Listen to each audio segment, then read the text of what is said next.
Estamos chegando ao final. Depois de alguns meses andando nesta linda passagem das Escrituras, que é o Salmo 118. Quero que você abra sua Bíblia.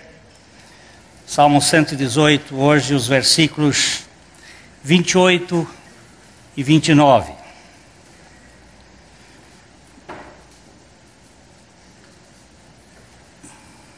Salmo 118. Vamos ler os versos 28 e 29.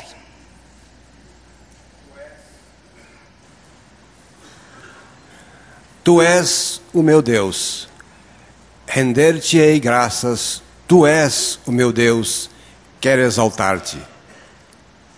Rendei graças ao Senhor, porque Ele é bom, porque a sua misericórdia dura para sempre. Senhor, eu quero aprender contigo, pelo teu poder e pelo teu Espírito, a ter uma vida de gratidão. E faz um coração agradecido, e faz a cada irmão nosso aqui.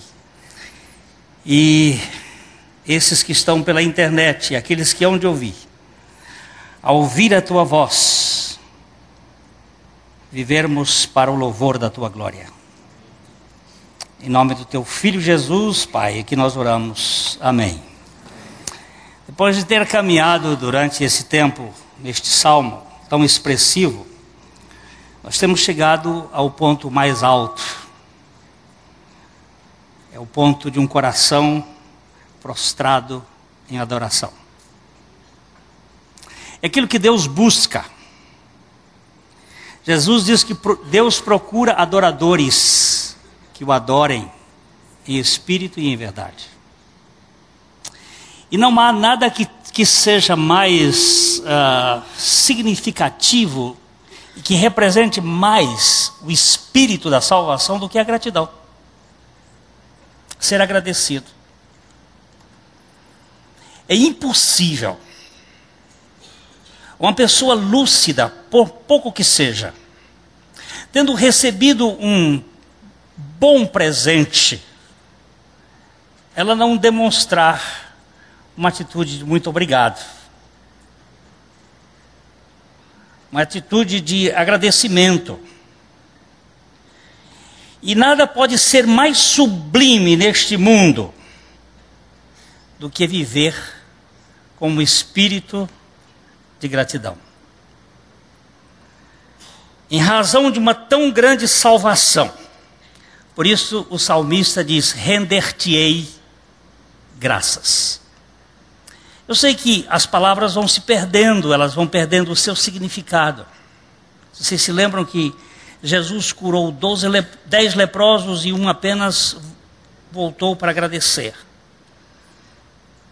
A gratidão, ela é muito limitada. É uma coisa... hoje é dia do Oscar. É dia do mérito.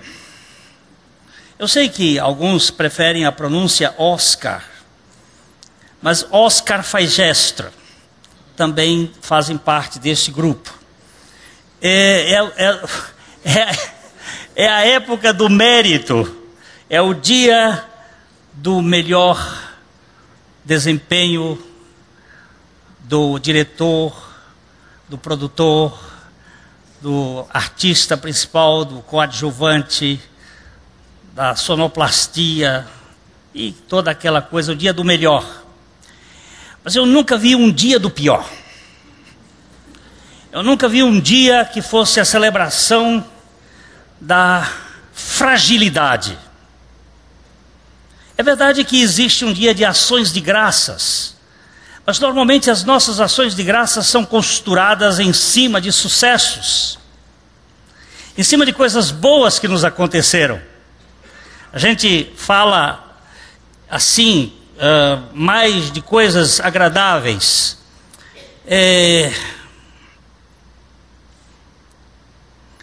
Eu recebi um e-mail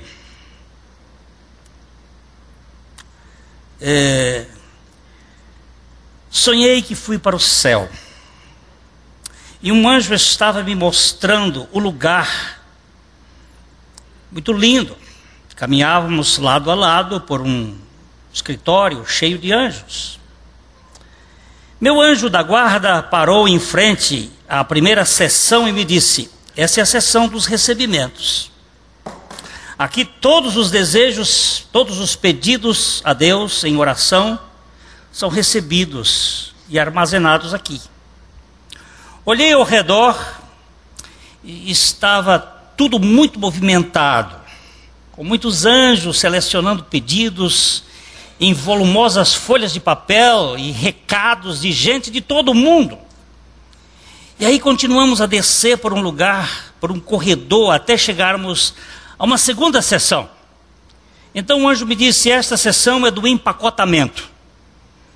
Essas entregas, aqui as graças, as bênçãos, os pedidos pelas pessoas são processadas e entregues aos que as pediram. Percebi como novamente o lugar estava muito movimentado, havia muitos anjos trabalhando naquela sessão, pois várias bênçãos tinham sido pedidas e estavam a ser empacotadas para serem entregues na terra. Finalmente, bem mais distante, no fim daquele corredor, paramos em frente a uma porta. Para minha surpresa, havia somente um anjo sonolento sentado ali, sem fazer nada. Sonolento é por minha conta, não está aqui no... E então ele disse: essa é a sessão do recebimento. Disse-me o anjo, admitindo isso, parecendo envergonhado. Como assim? Não há nenhum trabalho sendo desempenhado aqui? Perguntei. É mesmo muito triste, o anjo suspirou. Depois de receberem os pedidos, as bênçãos, muitos poucos retornam para o reconhecimento. E como podemos reconhecer as bênçãos de Deus? Perguntei-lhe. Simplesmente o anjo me respondeu: é só dizer, graças te dou.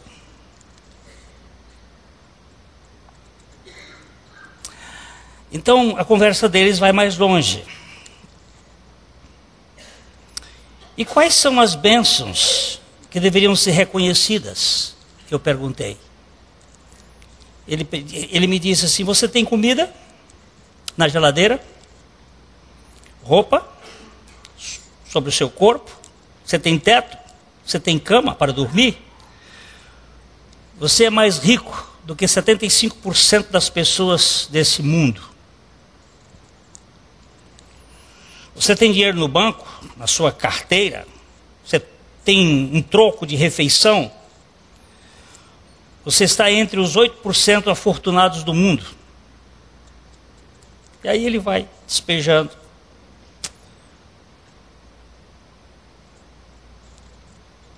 Você já passou fome?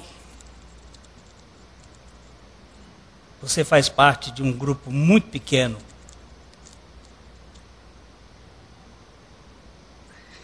Eu não gosto muito de emocionalismo. Mas ele vai dizendo assim: você tem pais vivos ainda vivendo juntos? É uma raridade hoje.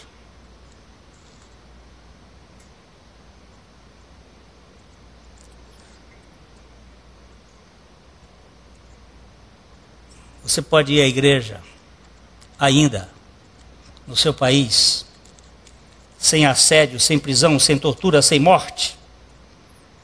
Você é mais privilegiado do que 3 bilhões de pessoas no mundo todo.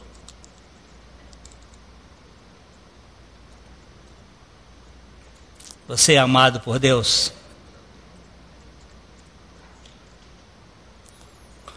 Você tem consciência desse amor de Deus?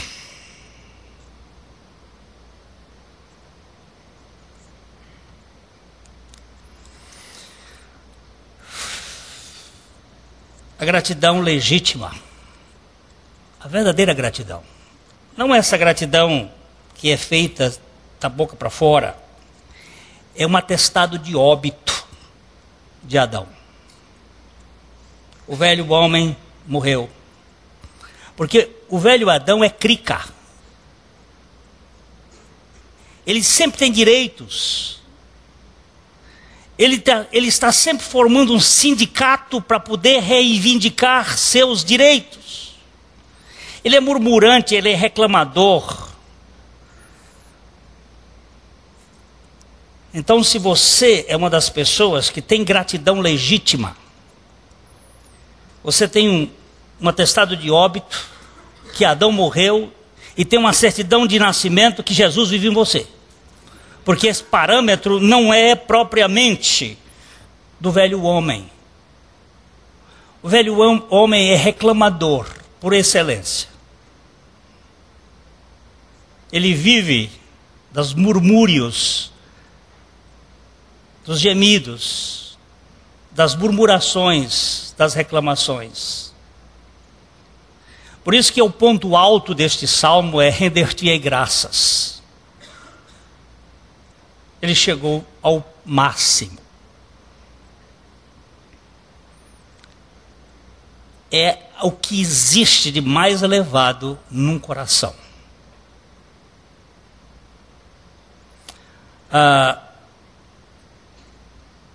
Aquele aluno brilhante da faculdade de medicina de Harvard, uma das escolas mais reconhecidas do mundo, e ele terminava o curso em primeiro lugar, sendo laureado, e depois de receber aquela comenda, todo mundo aplaudindo, ele se dirige para um velho,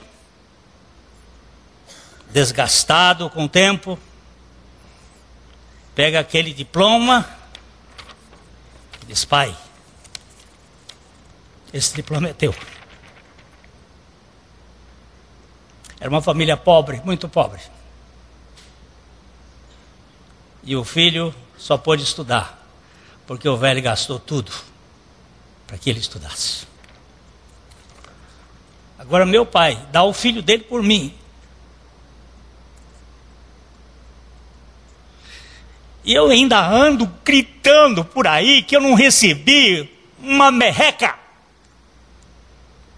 no ouvido de outro, emprestando esse ouvido que foi criado por Deus para ouvir o som majestoso da glória de Deus. Eu empresto este ouvido para colocar uma murmuração do dia a dia. Isso é vulgar demais. Isso é baixo. Isso é nojento. Desculpa a minha indignação, porque eu faço isso.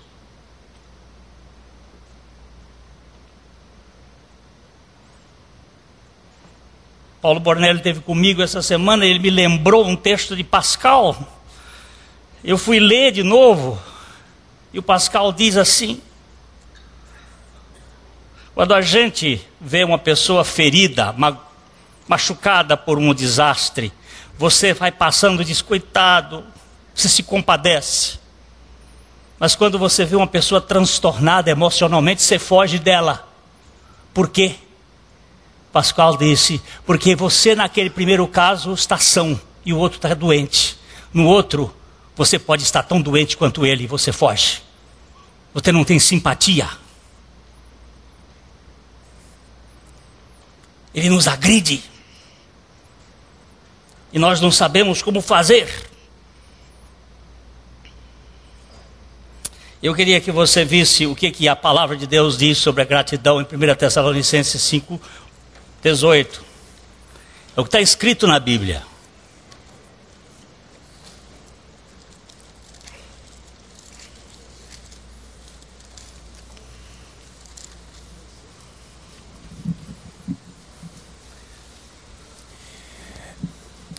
Em tudo dai graças, porque esta é a vontade de Deus em Cristo Jesus para convosco. Por favor, irmãos queridos, E todos os que puderem ler o texto bíblico, o que diz ali?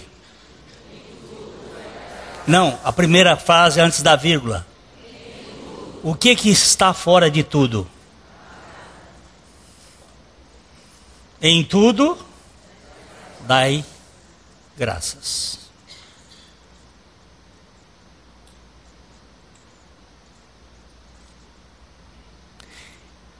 Não significa a vida de Cristo nesse negócio aqui, porque eu dar graças, porque a coisa foi favorável a mim, é uma coisa. Agora, quando a coisa é contrária a mim, eu dar graças, isto é cabível, humanamente falando?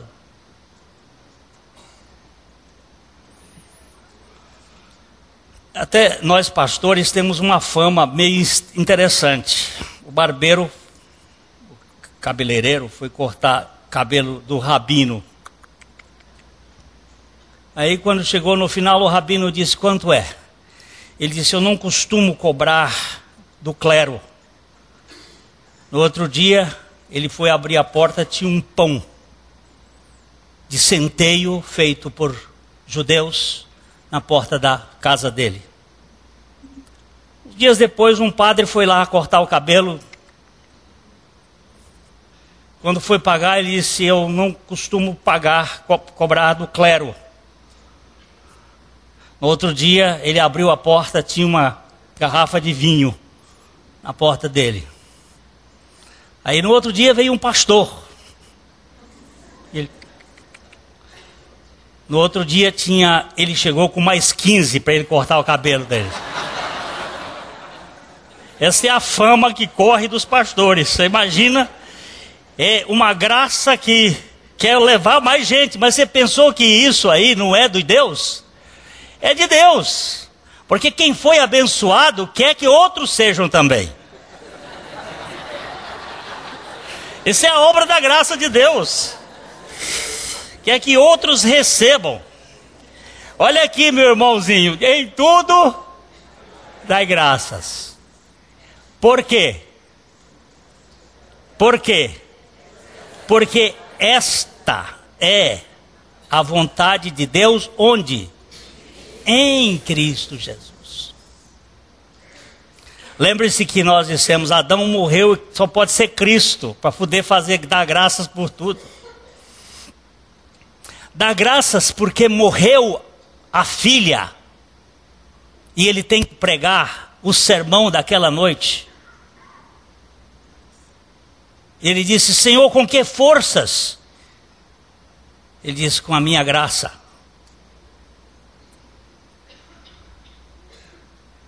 Em Cristo Jesus, nós não temos forças em nós temos forças nele. Dá graças em todas as circunstâncias. Eu não sou uma pessoa agradecida, eu sou uma pessoa mal agradecida. Por isso eu estou nesse caminho, nessa escola de Deus, aprender dele, que é manso e humilde de coração. Por que ele diz que é para darmos graças a Deus por todas as coisas? Vamos dar uma olhada em Romanos 8, 28. Romanos 8, 28 é uma espécie de explicação por que nós devemos dar graças a Deus por tudo.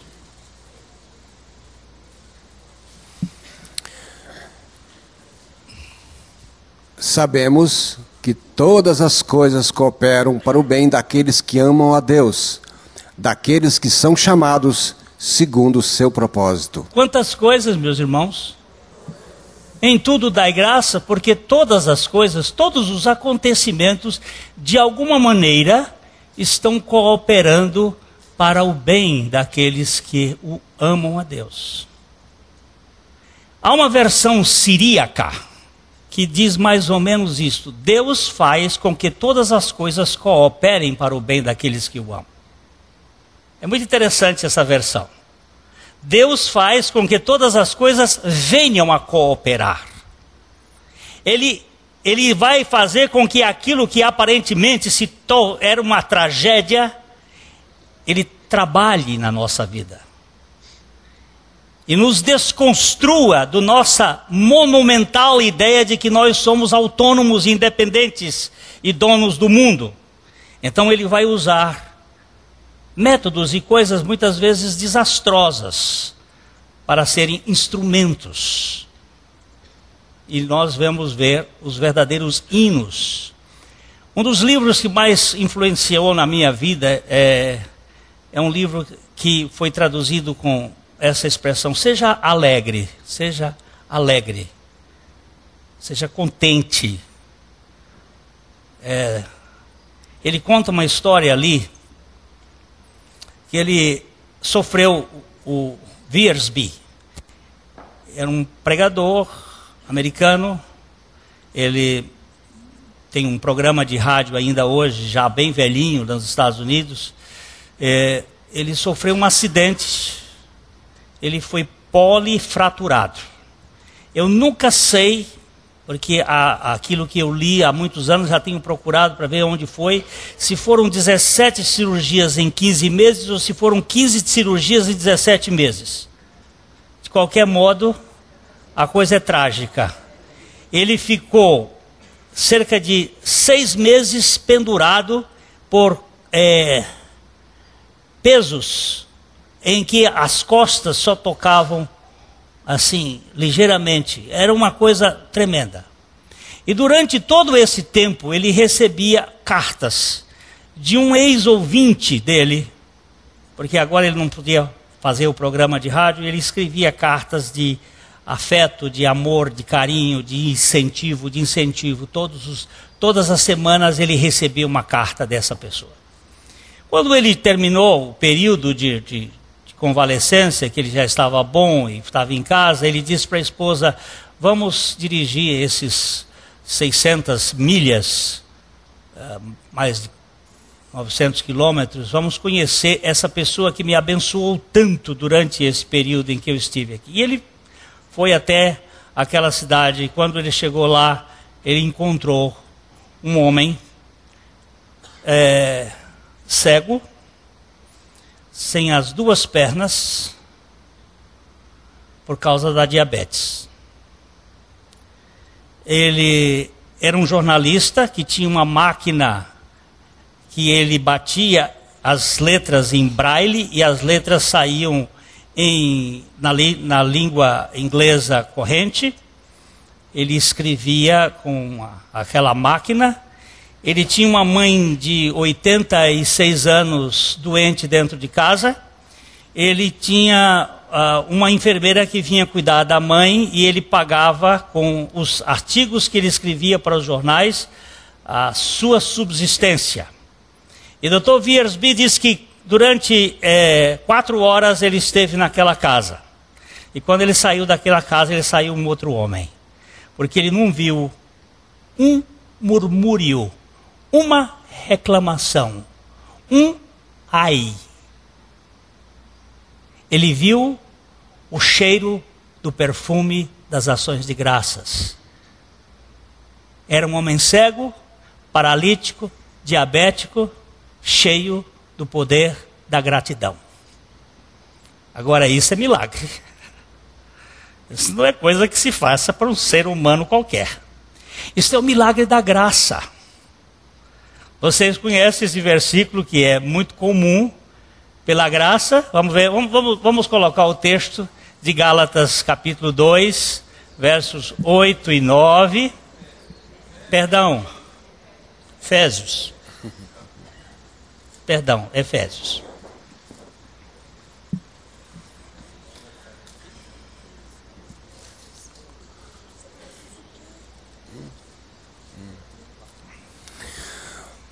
Porque pela graça sois salvos mediante a fé. E isto não vem de vós, é dom de Deus. Não de obras, para que ninguém se glorie. Se é pela graça, que mérito eu tenho?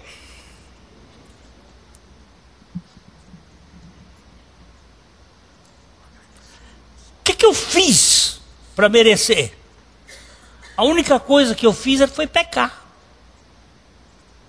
Foi ser descrente, rebelde. Mas graça é isso. Graça é este amor incondicional.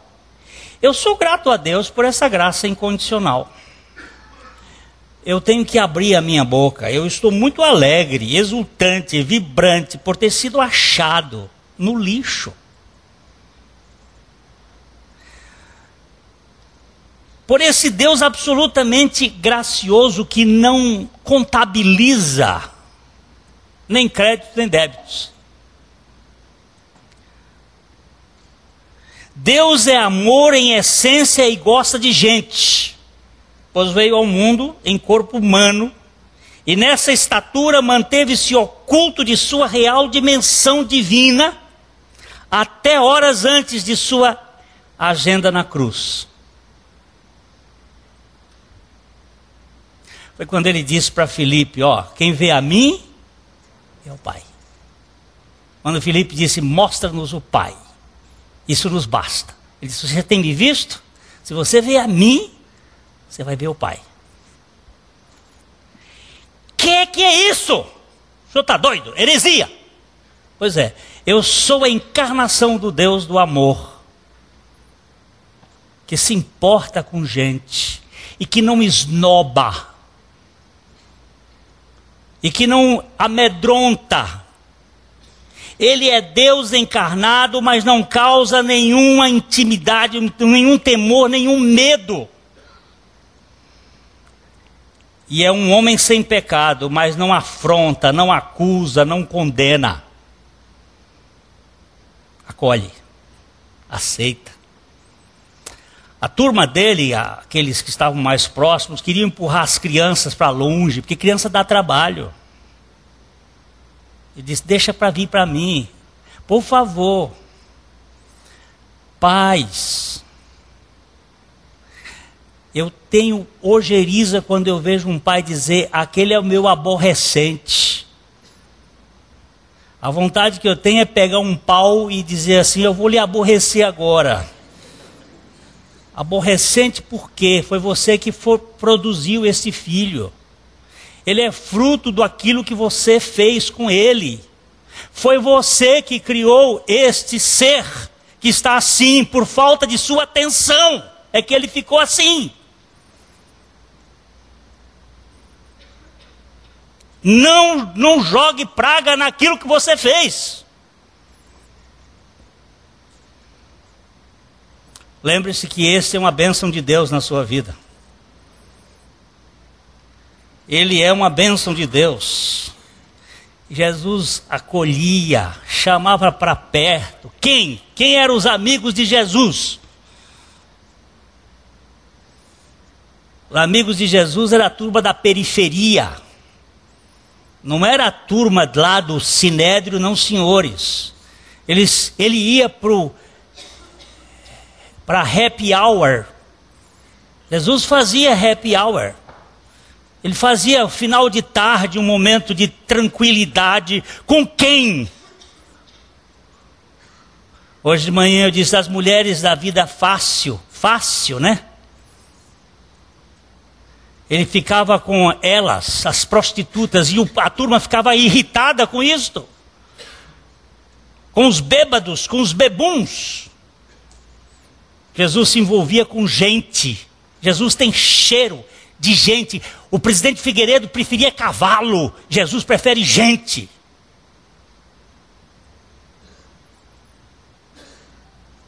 Ama gente, quer gente. Gente dá trabalho muito. Mas se é a coisa que ele gosta de trabalhar. Ele disse, meu pai trabalha até agora e eu também. E eu vim buscar pecadores e não justos. Eu tenho outra ojeriza. É quando a igreja fica querendo dar regras para as pessoas se moldurarem. A igreja tem que ter uma porta escancarada para entrar. Essa semana esteve lá conosco um irmão que fez uma história, resolveu fazer um desastre numa grande igreja, não vou dizer os detalhes, mas uma grande igreja aqui. Ele veio de uma igreja no interior de Minas e chegou aqui vendo todo mundo bonitinho e ele ficou ali e resolveu um dia fazer uma história um pouco mais convicta. Ele se vestiu de mendigo, pôs as roupas sujas, pegou aquele carburação da moto, passou na cara, sujou o que máximo possível, botou umas pastilhas na boca para ninguém conhecer a voz dele direito, ficou bem deformado e veio andando até a porta da igreja. Quando ele chegou lá, a turma da frente, da recepção, começou a botar ele para fora e ficou lá sentado na fora ali, e ele botou o chapéu para pedir uma esmolinha, e ninguém reconhecia ele, ninguém sabia. O homem era do alto comando dos postos mais altos de uma determinada organização aqui em Londrina, que fazia... sim. Aí ele sentadinho lá, e só uma... que mexe com notícia, como é que se chama? Não é jornalista, não é...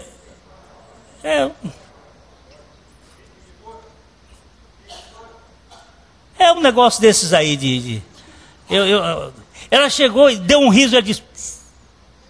Porque é gente detalhista que olha pra gente e vê. Aí quando eles fecharam a porta da igreja, ele foi por trás, passou, entrou por um lugar que ele conhecia tudo, passou na frente da porta do pastor principal, entrou, foi até lá, e tinha um outro pastor pregando, e ele começou a ficar assim atrás, botava a cara e fugia. E a turma começou a exorcizar: sai, demônio, sai, sai. E ele é meio surdo, ele teve um problema por causa de tiro, então ele é meio surdo, mas ele sabe ler lábios. Inclusive quando a gente fala com ele, ele fica olhando para poder ler. E aí ele ficava lendo as pessoas: sai, demônio, sai, sai. E ele, de repente ele chegou assim: hã? Você sabe o que aconteceu? Veio aquela comissão de frente, segurou aqui o braço dele: vamos sair. Tinha que passar pelo centro da nave da igreja, e estão saindo com ele ali, e que está segurando nele aqui é um diácono, e o diácono é subalterno dele na empresa. Aí ele virou e disse: até tu, fulano. Quando ele olhou assim: chefe, ele sentou lá no último banco, deixaram ele lá quietinho. Quando o pastor estava querendo parar de pregar ali, já no final, ele disse: quero a palavra. Aí, sossega. Aí o diácono que tinha sido, disse assim: é melhor, pastor, o senhor dar a palavra para ele. A persuasão aí era forte. Aí ele chega e vai na frente e disse: eu estou aqui porque eu estou querendo uns negócios na boca, eu estou querendo saber o endereço de Deus, onde Deus mora. Me disseram que Deus mora aqui, mas nós somos lá de Tamarana e estamos passando muita necessidade e queremos ver. Eu queria ver, e eu achei uma carta de Deus. Meteu a mão no saco assim, tirou uma Bíblia e começou. E aí ele disse que foi só gente chorando. E daqui a pouco já queriam dar a esmola para ele. Ele disse: não. Eu queria que você se interessasse com aqueles que precisam e não fiquem aqui com essa roupinha bonitinha só olhando quando tem gente necessitado. Eu dei umas boas risadas com ele, porque ele é uma pessoa extremamente divertida e sabe o que é o Evangelho de Jesus Cristo, que é alegria e celebração e ações de graças. E que nós temos que nos importar com aqueles que não têm nenhuma importância.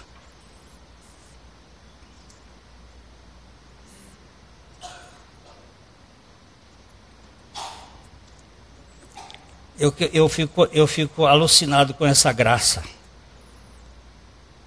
Eu sou grato ao Senhor pela sua graça, pois sendo Ele o Criador do universo, o dono do mundo, Ele se revela como um criado acocorado, um escravo de terceira categoria, lavando os pés de uma turma baixa, mas de tupete alto. É uma das horas mais incríveis que eu vejo de Jesus.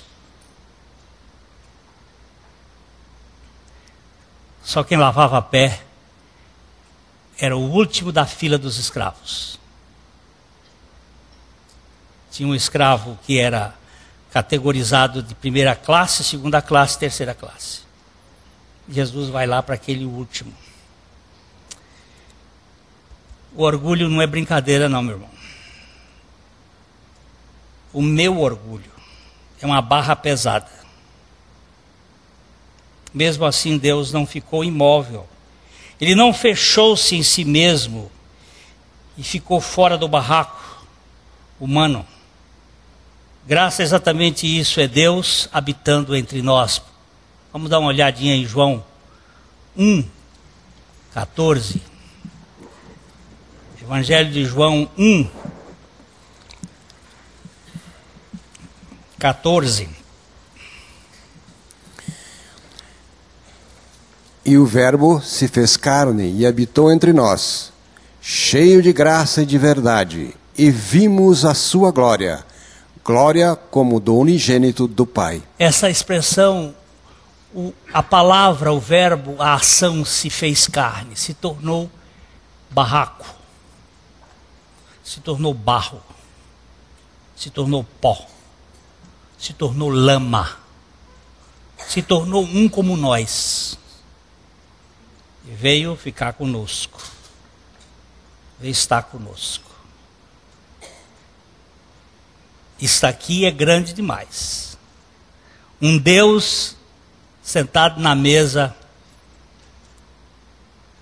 com a gente, o Criador do universo, como um homem comum, escondido naquela fantasia humana, naquela máscara de homem. Ali estava a plenitude de Deus,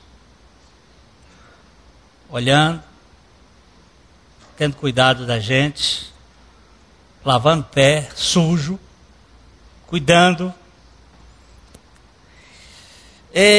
Isso é grande, muito grande. Eu sou grato ao Senhor por Ele se importar comigo e com gente sem importância como eu, gente suja, cheirando a suor, fedendo pecado. Jesus ama, e ama sem discriminação. Ama. Eu contei outro dia essa história, que é uma história interessante de um dos grandes pregadores inglês, Rutherford, Samuel Rutherford. E é 1600, contei, acho que foi para os homens, 1600 e tanto, frio, nevando. Ele tinha uma rixa com o cardeal de Canterbury. Os dois não se davam. Problemas de teologia. Mas ele não conhecia o cardeal pessoalmente. Os dois não se conheciam, só escreviam um contra o outro. E um dia estava uma nevasca muito grande, chega na sua casa um homem e pede arrancho, pede pousada, vinha a cavalo, neve forte. E aquele homem vestia roupas pesadas e disse: eu não estou conseguindo viajar, eu queria me hospedar, se o senhor pode. E Rutherford, muito gentilmente, diz ao seu criado que pusesse o cavalo na baia e levou-o para um quarto de hóspedes. Rutherford era um pastor que, além de muito estudioso, muito zeloso e trabalhador, ele era um feitor de filhos. Ele tinha 11 filhos. E então, na hora do jantar, ele costumava, naquela mesa comprida, botar todos os filhos, a esposa e os criados, ficavam tudo junto. 1600, as coisas não eram como hoje, que tudo é comprado no supermercado. Aquilo era feito na época, na hora. Então, aquela mesa comprida na hora do jantar, e ele lia textos da Bíblia, normalmente 2 capítulos, 3 capítulos, e fazia pergunta para cada filho, para deixar os filhos afiados em Bíblia. E aí, quando eles estavam lá sentados, ele faz a pergunta, fez a leitura do texto de Isaías, 2 capítulos de Isaías, Ele disse: vou fazer a pergunta para esse senhor, depois de ter feito para os filhos todos, esposa, criados. Por último, eu vou fazer uma pergunta bem simples para que ele não se sinta constrangido. E disse para ele: meu senhor, quantos são os mandamentos da Bíblia? Do Velho Testamento, da Bíblia. Aí ele disse: são 11. E as crianças já começaram... E começaram a rir ali. E um olhou e lhe disse: talvez o senhor não tenha ouvido direito. Quantos são os mandamentos da Bíblia? Ele disse: 11. Não, senhor. São 10 os mandamentos. Então Rutherford começou a recitar do primeiro ao último mandamento. E quando ele chegou no último mandamento, o homem levantou e disse: mas Jesus disse: um novo mandamento vos dou, que vos ameis uns aos outros, assim como eu vos amei. Quem é o Senhor? Até então ele não sabia quem era o seu visitante. E o homem levantou-se, virou as costas para ele e tirou o seu sobretudo, e estava a cruz nas costas, era o cardeal de Canterbury.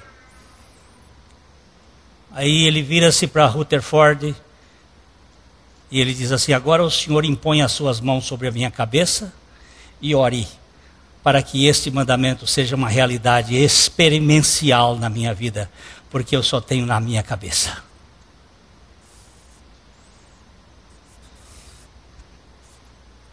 Ele se ajoelhou, o cardeal veio ali, impôs as mãos sobre a cabeça dele e disse: Senhor, ele precisa e eu preciso. Este mandamento é o novo. É o novo mandamento.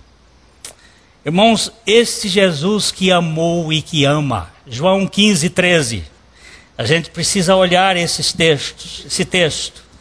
É um texto extraordinário da graça de Deus, do amor de Cristo. João 15, 13.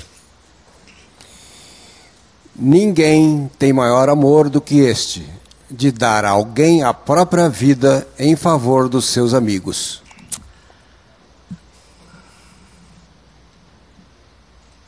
Deus amou o mundo. Quantos são os amigos de Deus? Quantas pessoas Deus ama? Eu sou grato ao Senhor por Ele me ter livrado das algemas da religião. Dessa praga, da aceitação pelo desempenho, dessa maldição do medo, dessa peste do interesse, dessa tortura do dever, que faz da vida um fardo pesado, insuportável, cheio de gemidos e murmurações. Quando eu escrevi isso aqui, eu escrevi gemendo.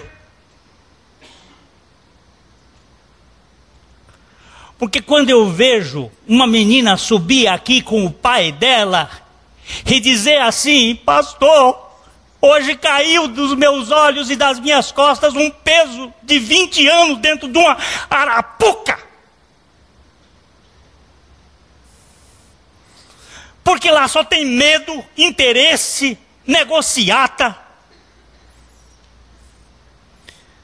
E o Marcelo disse aqui que não basta dizer o que é, também tem que dizer o que não é. Não é evangelho isso que está aí na televisão. Isso é exploração do povo. Essa negociata de bênçãos que você paga para depois receber a bênção, isso aí foi inventado pelo capeta. Não é obra de Jesus Cristo, não. Jesus disse: foi: vinde a mim, todos vocês que estão cansados e sobrecarregados, que eu vou aliviar vocês. Não passo a régua, mas também não vou fazer com que essa turma que está aí, mentindo e negociando com as almas, seja aceita como verdade do Evangelho de Jesus Cristo, porque não é. Isso não é Evangelho.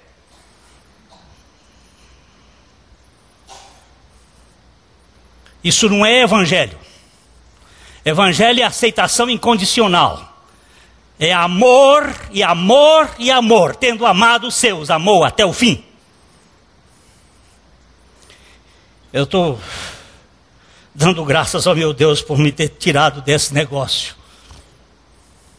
Escancarado as portas do seu reino. Ainda que seja apertado, é aberta. Dá para passar. Não tem arame farpado. Não tem regimento interno.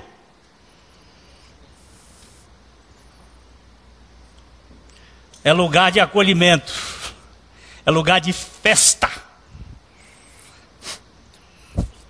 Eu disse outro dia para um cara que é mal-humorado, esses de estômago torcido, que não celebra quando aqueles moços estavam aqui louvando a Deus e fazendo ru-ru, e umas criaturas estavam aí rurrando. Eu disse, você não vai para o céu. Ele disse, por quê? Eu disse, porque o céu tem festa todo dia. Toda vez que uma pecadora se arrepende, é uma festa, foguete no céu. No céu, quando eu li o livro de Apocalipse, eu vi apenas meia hora de silêncio.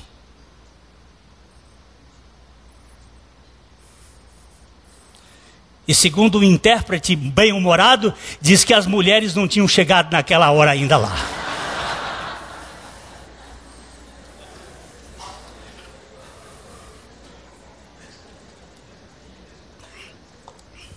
Irmãos, eu só vi Jesus vergastar contra religioso. Aí ele pegava o azorrague e o chicote, e ele descia a ripa. Ele nunca passou a mão em cima de um religioso fanático, hipócrita e mentiroso, que fica jogando culpa em cima dos outros, por causa de sua tradição e da sua traição ao sacrifício do Cordeiro. Nunca.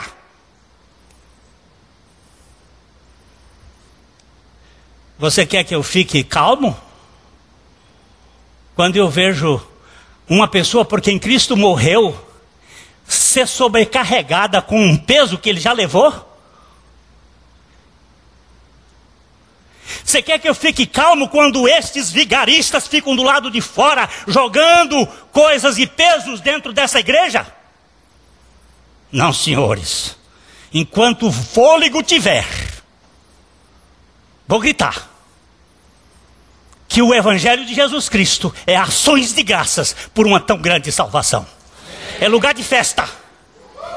Uhul!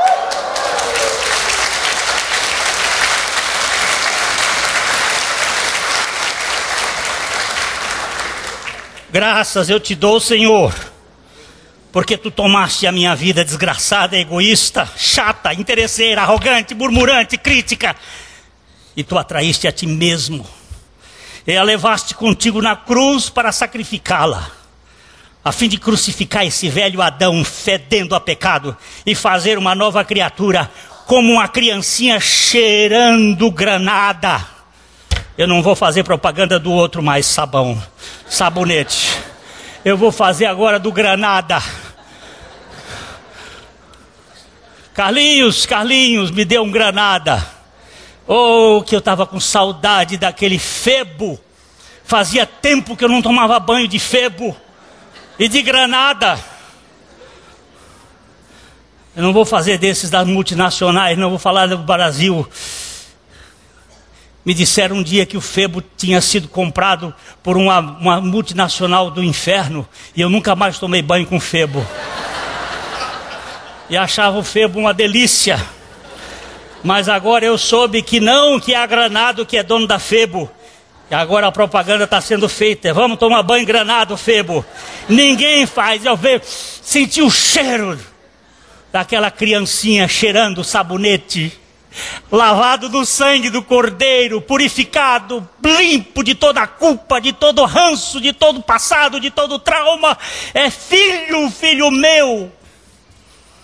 Não é para render graças, meu irmão. Eu rendo graças, porque aqui não existe alguma coisa sem bondade, sem misericórdia. Eu quero exaltar o Senhor, porque Tu és um Deus gracioso. que não me exige nenhuma espécie de santidade exótica, sem qualquer tipo de santarronice construída paulada, à custa de penitência, de autossacrifício, de esforço suado, mas me confere a tua graça santa, em porção tríplice, quando por tua misericórdia, a tua pessoa trina vem habitar no meu ser, nessa carcaça transformada pela graça. É uma santidade imputada, interior ou endógena, vindo de dentro para fora e não de fora para dentro. É uma santidade de aceitação incondicional. Eu não aceito esse negócio que cheira CC.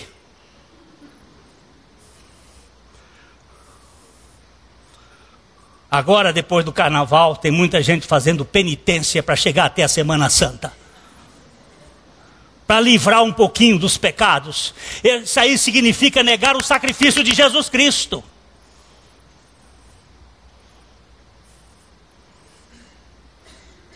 Agora, a moça que faz as unhas da minha esposa tinha que levantar às 6 horas da manhã, porque tem uma outra que vai para a missa das 5 horas e precisa livrar o pecado da penitência das 5 horas, e então ela tem que vir para fazer às 6 horas as unhas com ela. Ela disse: se ela fez a penitência, ela que pinte as unhas dela.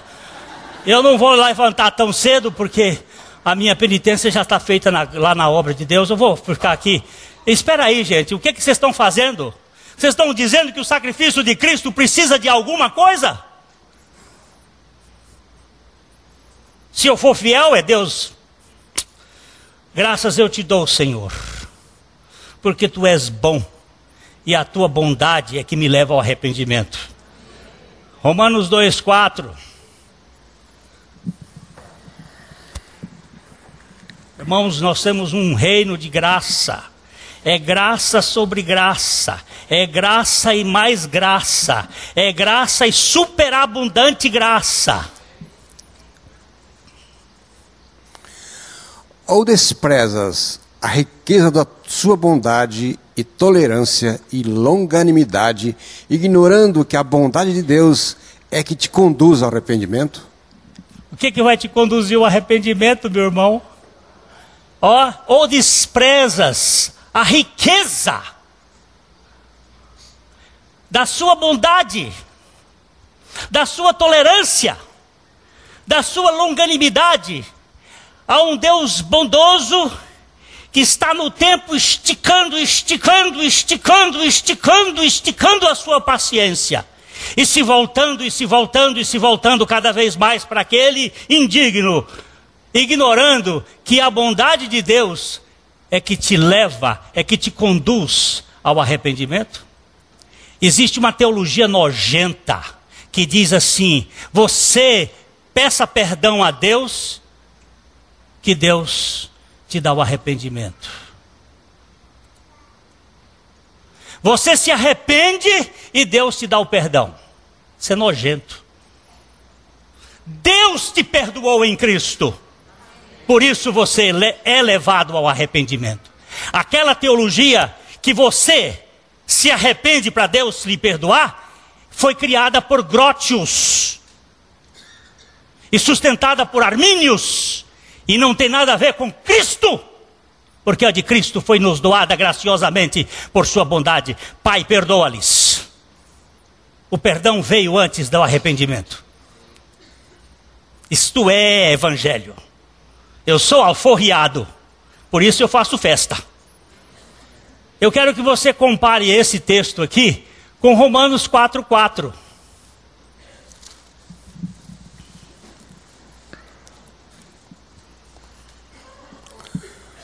Olha, deixa eu dizer uma coisa aqui. Tem gente que vem aqui à igreja para ver os outros de outra igreja que estão frequentando aqui a nossa e dedurar para os pastores dele lá.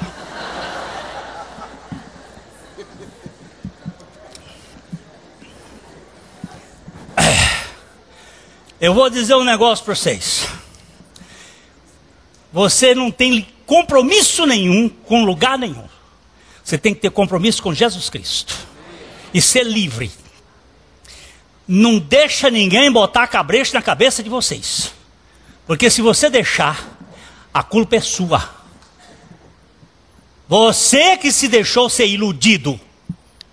Não venha com essa, não. Não vai jogar a culpa só no cara, não. Você quer comer coxo sujo? Coma. Você quer dizer que você é o dono da verdade? Não. Você quer a verdade de Jesus Cristo, ela está aqui. A verdade de Jesus Cristo é a verdade que não negocia com homens. Veja bem o verso 4:4. Ora, ao que trabalha, o salário não é considerado como favor, e sim como dívida. Você trabalhou? Trabalhei. O que é o salário? É favor? Mas veja o verso 5.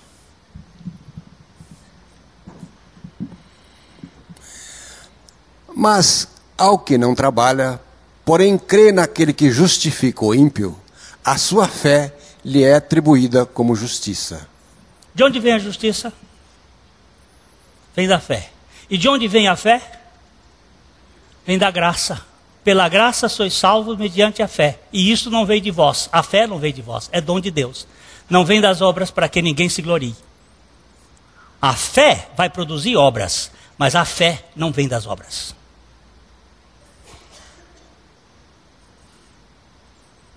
A fé é dom de Deus. É graça. Por isso eu dou graças.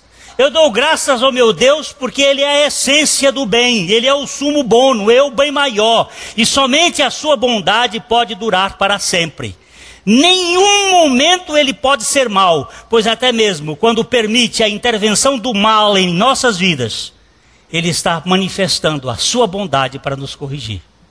Deus é essencialmente bom, e tudo que vem na nossa vida é bom. Ainda que seja duro, difícil. Graças te dou, Senhor, pela tua excelência e misericórdia.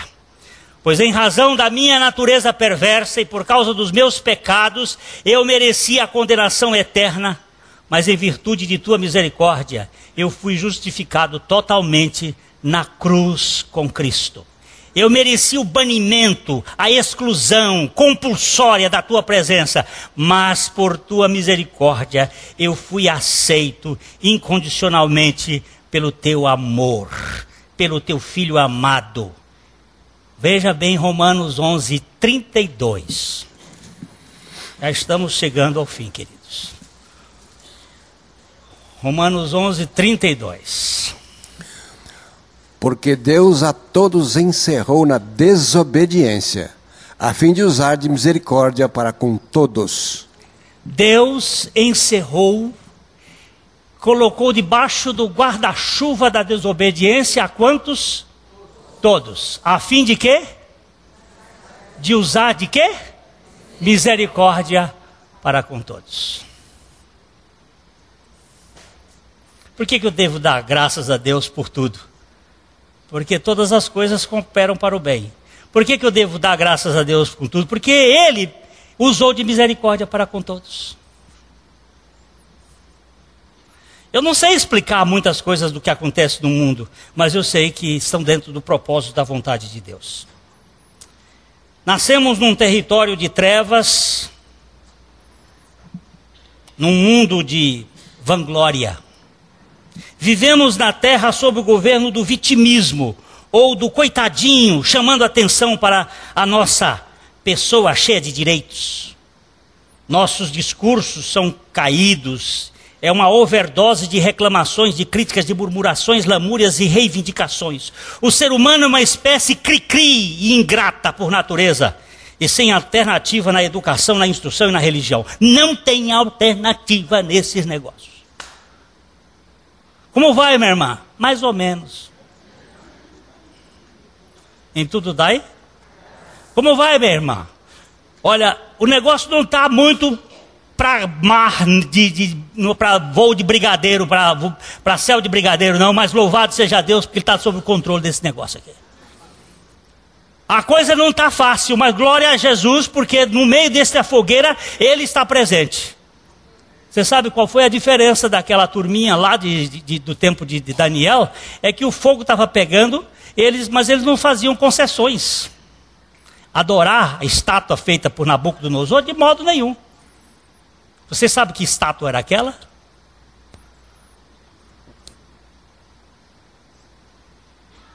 Era a estátua do pênis. Ele tinha 30 metros de altura por 2,60 de largura. É a mesma proporção. Era o falo ligado a Tamuz. E aí Sadraque, Mesaque e Abdenego iam se dobrar. Quem dobra é você quando fica assistindo a Globo e essa turminha que está aí, nessas novelinhas que são adoração ao falo. Eles não. Vou comer nesse lixo? De jeito nenhum. Mas ninguém tem que dizer para você que você não deve fazer. O botão está na sua mão e Jesus Cristo está no seu coração. Não é proibição como foi feito no tempo dos pentecostais antigamente, que proibia que as pessoas tivessem até televisão dentro de casa. Não era isto. Porque aí você fica com vontade de fazer. É Cristo dentro de você, fazendo a diferença. Agora, só um milagre para mudar esse perfil arrogante do velho Adão, de ser cri-cri, de ficar criticando as pessoas, de ficar reclamando. Só um milagre. A vida de uma pessoa que tenha sido alcançada pela graça sem fronteira, pelo amor incondicional, pela bondade eterna e pela misericórdia que não tem fim, necessariamente será um prodígio e, consequentemente, uma vida de adoração marcada pela permanente gratidão. Ainda que vivamos num mundo de lutas, de contradições, ainda que estejamos numa temporada de dores e sofrimentos, ainda que passemos por vales sombrios de aflições, perdas, angústias, tribulações, traumas, esquecimentos, todavia, a alma dos filhos de Deus é um jardim onde se pode cultivar com alegria a cultura santa da gratidão. Ele vai se cultivar a gratidão no seu coração. E eu vou saber daqui, quando você sair daqui, você vai mostrar com a sua boca de que tipo você é. A primeira pessoa que você falar, eu testei esse sermão, é porque você faz parte daquele grupo.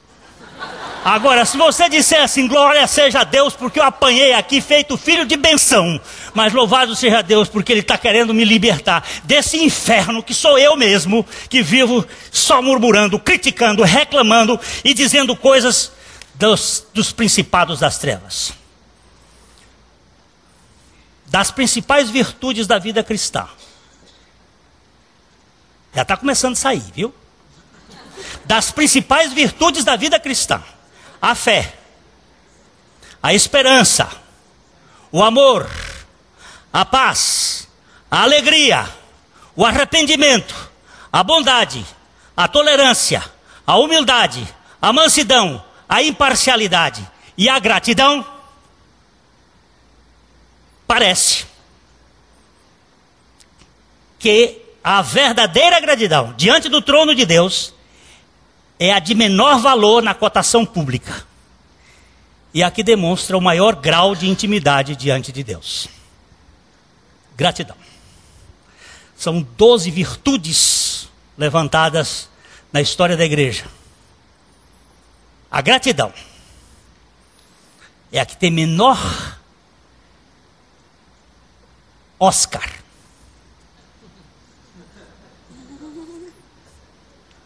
Mas é a que tem maior intimidade com Deus.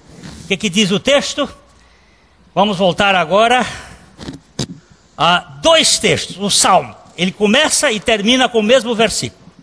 Salmo 118, 1 e 29.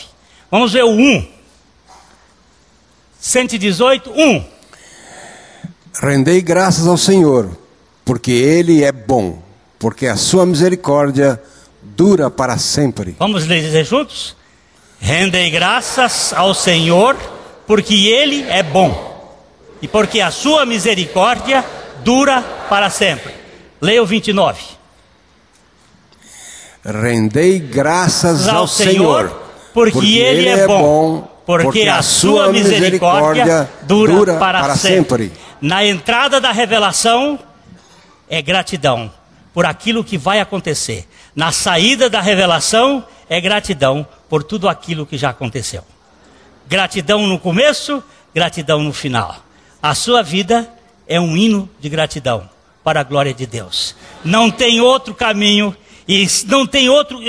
A oração, o coração agradecido na presença de Deus é o maior tesouro da suficiência de Cristo que Ele pôde legar na vida de um filho de Deus. Por isso é chamado de RG. RG. O que é RG? Hein? Rendei graças. Qual é o seu RG? Rendei graças. Qual é o seu RG, irmão? Muito obrigado, Senhor, pela sogra. Muito obrigado, Senhor, pelo marido. Muito obrigado, Senhor, pelo filho. Muito obrigado por esse drogado que eu vi. Muito obrigado por esses espinhos na carne. Eu em tudo dai graças, porque esta é a vontade de Deus em Cristo Jesus. Eu sei que esse salmo mexeu comigo mais do que qualquer um outro tenha mexido. Porque esse salmo é o salmo da suficiência de nosso Senhor Jesus Cristo. Nesse tempo aí, Deus tem trabalhado na minha vida. Espero que Ele faça na sua. E que você seja transformado de glória em glória na sua própria imagem, até a estatura da varonilidade de Cristo. Lembre-se que os falidos são aqueles preferidos por Deus. Nunca jogue pedra naquele que Deus ama. Mas só uma historinha já acabou, mas uma historinha para terminar aqui, porque essa historinha me chamou muita atenção de um professor de escola dominical no Rio de Janeiro, depois dele ter chamado, eu vou contar uma outra coisa, você sabe, mas não vou contar. É que eu ouvi a pessoa ali mexendo e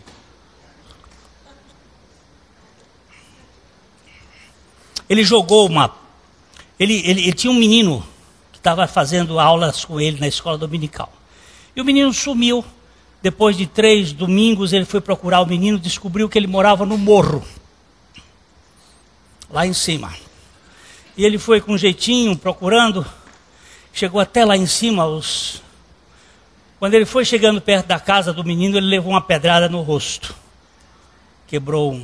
Machucou o rosto, sangrou, ele desceu, o rosto inchado. 2 semanas depois ele foi e pegou um presente. Ele viu que a pedra veio lá da casa do menino. Ele levou uma roupa, um sapato, umas coisas para o menino. Chegou lá, entregou para a mãe e disse, olha, aqui para quê? Para ele, nós estamos esperando ele lá na nossa escola, onde se fala do amor de Deus. O menino não estava, ele desceu. No outro dia, bateu na porta dele. Ele abriu a porta. Era o pai do menino, com o menino na mão e o presente. E disse assim, olha, eu vim aqui porque o meu filho não merece esse presente. Foi ele que jogou a pedra no senhor. O menino já chorando, ele disse, ele não merece. Toma aqui. Aí ele disse, mas eu comprei para você. Você não precisa? Menino chorando, preciso. Então fique. Aí o menino disse, eu não mereço. Eu joguei pedra no senhor. Ele disse, mas você não gostou? Gostei. Então toma, é para você. Mas eu não mereço. Ele disse, quando foi que graça é para merecer, gente? Toma, filho. Deus levou pedrada de nós. Deus nos perdoou. Nós não merecemos. A graça não é para merecimento. É para falido, é para fracassado.